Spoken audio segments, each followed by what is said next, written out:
આપણે આપણા રથમાં બેસી ગયા છીએ, રથમાં બેસીને જવાનું છે મોલમાં. તો આપણે પહોંચી ગયા છીએ મસ્ત મજાના મોલમાં. તો જો મોલ કંઈક આટલો મોટો અને એટલો મસ્ત હતો, પણ વેદને ક્યાં જવાનું હોય? વેદને તો રમકડામાં જવાનું હોય. એ તો પોતપોતાના રમકડા લેવામાં લાગી ગયો છે, રમકડા ગોતે છે, મારે કયા રમકડા લેવા અને કયા ન લેવા.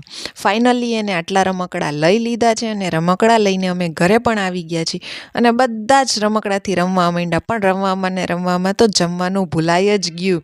તો જમવા માટે અમે પાછા બારે આવી ગયા અને આવી ગયા આપણે આજે હોટલમાં.